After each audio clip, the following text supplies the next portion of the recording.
Hi friends, welcome back to my channel. Trust me, ఇది must try recipe అండి. Especially పిల్లలకి ఇది చాలా ప్రిఫరబుల్ రెసిపీ.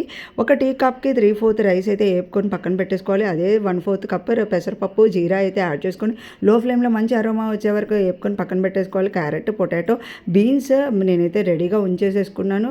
క్యాష్యూస్ కూడా చాలా తక్కువ క్వాంటిటీ తీసుకున్నా. కుక్కర్ గిన్నెలో నేను నెయ్యి యాడ్ చేసుకుని దాంట్లో క్యాష్యూస్ యాడ్ చేసుకొని సాంబార్ పౌడర్ అయితే కొంచెం యాడ్ చేసుకుని, మిరియాల పౌడర్ కూడా చాలా తక్కువ క్వాంటిటీ అండి. పిల్లలు స్పైస్ అస్సలు తినలేరు. సో తక్కువ క్వాంటిటీలో అయితే తీసుకొని మీకు చూపించిన వెజ్జెస్ అని అందులో ప్లేస్ చేసుకున్నాను.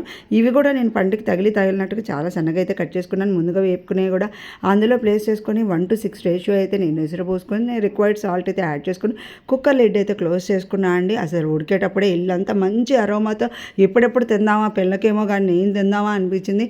అందరు త్వరగా ఓపెన్ చేయి తిందామని అయితే ఎలా బాగా డిమాండ్ చేశారు. నేను తాలింపుకి వచ్చేసరికి నేతిలో ఇంగు వేసి అయితే ఊరికే అట్లా ఫ్రై చేశాను. ఇలాంటి మంచి వీడియోస్ కావాలి ప్లీజ్ సబ్స్క్రైబ్.